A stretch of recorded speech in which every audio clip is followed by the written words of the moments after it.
कभी सोचा है कि क्या होता है जब एक राजा का फर्ज उसके पिता के प्यार के आड़े आ जाता है? आज हम बात करेंगे उसी गहरे द्वंद्व की जिसने महानायक राम की कहानी की नींव रखी। ये थी उनकी पहली अग्नि परीक्षा। तो ये जो वादा था ना, ये कोई मामूली बात नहीं थी। ये शब्द थे रघुकुल के राजा दशरथ के, जो उन्होंने महर्षि विश्वामित्र को दिए थे। देखिए, रघुकुल की एक ही पहचान थी, प्राण जाए पर वचन न जाए। और यही प्रतिज्ञा, यही राजधर्म, मतलब एक राजा का अपने राज्य और अपनी प्रजा के लिए जो सबसे बड़ा कर्तव्य होता है, वही इस पूरी कहानी के केंद्र में है। और यहीं से असल कहानी शुरू होती है। ये सवाल ही तो इस पूरे प्रसंग की आत्मा है। जब एक राजा का कर्तव्य उसके पिता के दिल पर भारी पड़ जाए, तो वो क्या चुनेगा? यही वो धर्म संकट है जिसे हम आज समझने की कोशिश कर रहे हैं। लेकिन इस तनाव पर पहुंचने से पहले चलिए थोड़ा सा पीछे चलते हैं, उस समय में जब अयोध्या में हर तरफ बस उत्सव का माहौल था। जरा सोचिए, सालों की कड़ी शिक्षा के बाद चारों राजकुमार राम, भरत, लक्ष्मण और शत्रुघ्न घर लौटे थे। पूरी अयोध्या नगरी जैसे जश्न में डूब गई थी। खासकर माताओं का दिल अपने बेटों को देखकर खुशी से फूला नहीं समा रहा था। अच्छा, राजमहल में राजकुमारों को लेकर एक बड़ी दिलचस्प बहस छिड़ी हुई थी।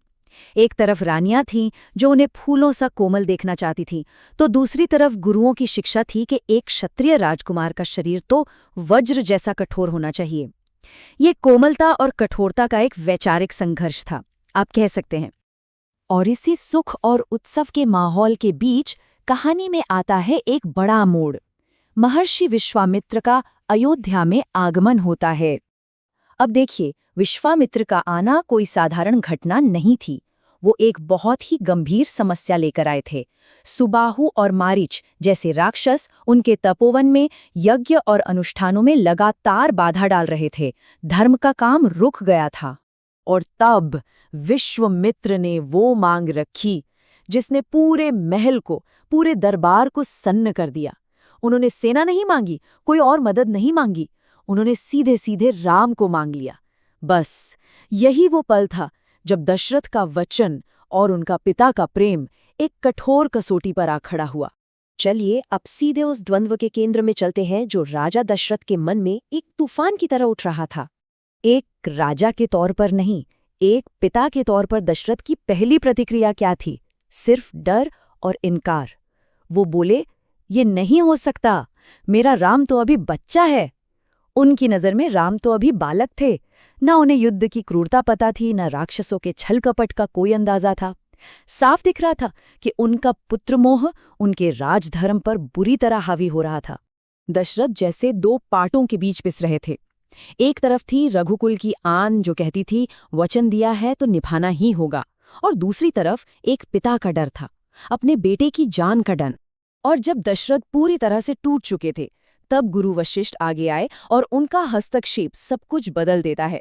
उन्होंने दशरथ को याद दिलाया कि राम कोई साधारण बालक नहीं है, उनका जन्म एक बहुत बड़े उद्देश्य के लिए हुआ है।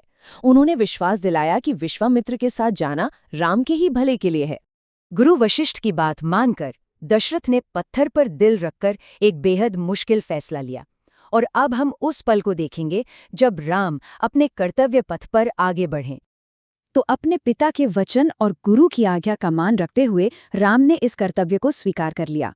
और हाँ, उनके साथ उनके प्रिय भाई लक्ष्मण भी थे, जो कभी उनसे अलग हो ही नहीं सकते थे। दोनों भाइयों ने महल का सारा सुख चैन छोड़ा और जंगल के खतरों की ओर अपने कदम बढ़ा दिए। अच्छा, इससे पहले कि हम आगे बढ़ें, इस एक शब्द को समझना बहुत जरूरी है, मायावी। राक्षस सिर्फ ताकतवर नहीं थे, वो मायावी थे।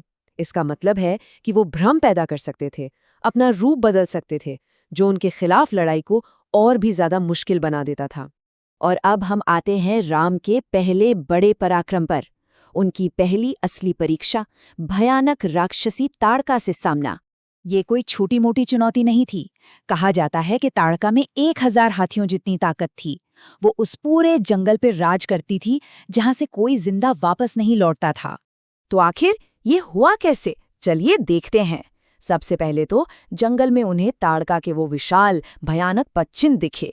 देखते ही विश्वामित्र समझ गए और उन्होंने राम को आदेश दिया कि सूरज ढलने से पहले इसका अंत करना ही होगा, क्यों? क्योंकि रात होते ही राक्षसों की शक्ति कई गुना बढ़ जाती है। और फिर ताड़का अपने मायावी रूप में प्रकट हुई, लेकिन राम ने गुरु की आज्ञा का पालन किया और उस दुष्टा का अंत कर दिया।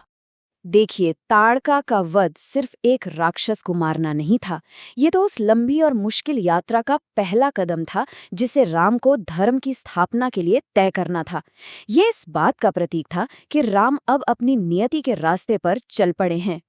और ये पूरा विश्लेषण हमें एक ऐसे सवाल पर लाकर छोड़ देता है जो हमेशा से जरूरी रहा है, राजा दशरथ के धर्म संकट से लेकर हमारे अपने जीवन तक। एक व्यक्ति को अपने फर्ज और अपनी भावनाओं के बीच सही संतुलन कैसे खोजना चाहिए, इस पर विचार जरूर कीजिएगा।